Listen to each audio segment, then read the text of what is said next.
जय माधवी कृष्णा। सनातन धर्म के सबसे गर्वित ग्रंथ है रामायण, जो सनातन के गौरव को दर्शाती है। इसी ग्रंथ का शुभ अवसरों पे पाठ किया जाता है और इसी रामायण में श्री राम जी की पूर्ण जीवन काल की कथा वर्णित है।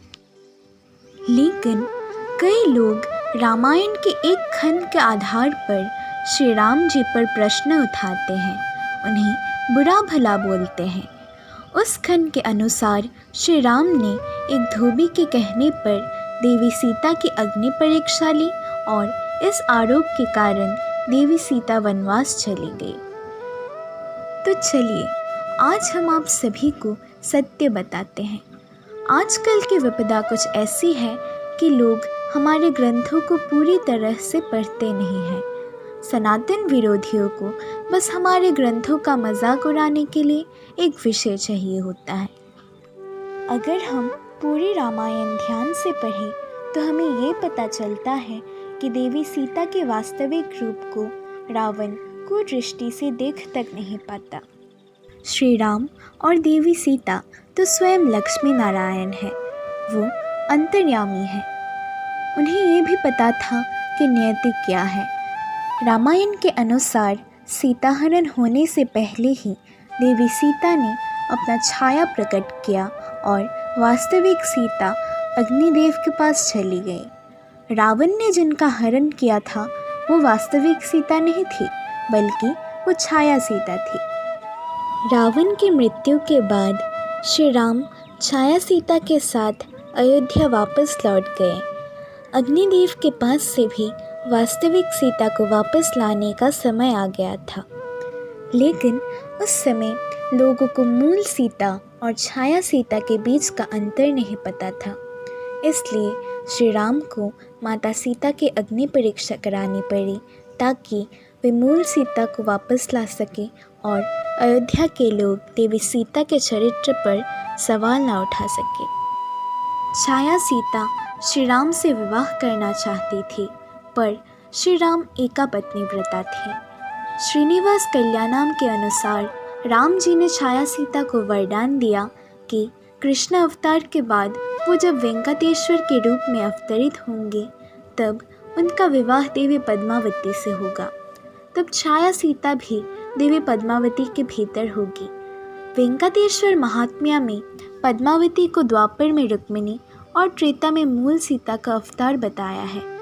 विष्णु पुराण के अनुसार रुक्मिणी मूल सीता थी और पराशर संहिता के अनुसार रुक्मिणी में हनुमान ने साक्षात वास्तविक सीता का दर्शन किया था। तो इससे ये प्रमाणित होता है कि पद्मावती मूल सीता थी और उनमें छाया सीता भी थी। अब बात रही कि माता सीता क्यों वनवास गई और श्री राम ने उन्हें क्यों नहीं रोका। इसका जवाब हमें पद्म पुराण के चैप्टर 57 में मिलता है। देवी सीता जब छोटी थी तब एक दिन उन्होंने एक तोते के जोड़े को देखा था जो राम और सीता की विवाह की बात कर रहे थे। अपने नाम का जिक्र सुनते ही छोटी सीता उनके पास गई और उन्हें विस्तार में बोलने के लिए आग्रह किया। जब उन तोतों ने विस्तार में सब कुछ बोला तो सीता को विश्वास नहीं हुआ और उसने मादा तोते को अपने पास रखने की इच्छा की जब तक उन दोनों की बात सच नहीं हो जाती। लेकिन मादा तोता उस समय गर्भवती थी, जिस वजह से उसे अपने पति की संगत की ज़रूरत थी, तो उसने छोटी सीता के पास रहने से मना कर दिया। लेकिन छोटी सीता जिद करने लगी और उन्होंने मादा तोते को ज़ोर ज़बरदस्ती रख लिया। अपने पति के वियोग के कारण मादा तोते की मृत्यु हो गई और मृत्यु से पूर्व उसने देवी सीता को श्राप दे दिया कि देवी सीता जब गर्भवती रहेंगी तब उन्हें भी श्री राम से वियोग सहन करना पड़ेगा। इतना ही नहीं, जब माता सीता वनवास में थी तब श्री राम का अश्वमेध यज्ञ हुआ था जिसमें उनकी एक पत्नी की आवश्यकता थी। तब राम ने देवी सीता की मूर्ति का निर्माण किया और वही मूर्ति का प्रयोग यज्ञ में हुआ। राम जी के स्पर्श के कारण उस मूर्ति में प्राण आ गए और मूर्ति सीता ने भी राम से विवाह करने की इच्छा की। गर्ग संहिता के अनुसार श्री राम ने उन्हें वरदान दिया कि अगले जन्म में जब वो श्री कृष्ण होंगे तब मूर्ति सीता उनकी एक गोपी होगी और उनके साथ रास करेगी। ये गोपी राधा और नपिन्नय से अलग है। सिया राम स्वयं लक्ष्मी नारायण हैं और उनकी प्रेम और लीला को समझना साधारण मनुष्य के बस की बात नहीं है। आप सभी को ये भी बता दूं कि अगर आप छाया सीता को मूल सीता से कम समझते हैं तो आप बिल्कुल गलत हैं, क्योंकि छाया सीता ही वो थी जिन्होंने हनुमान को चिरंजीवी होने का वरदान दिया था। तो कृपया कर छाया सीता को भी सम्मान दें, क्योंकि वो मूल सीता के ही समान है।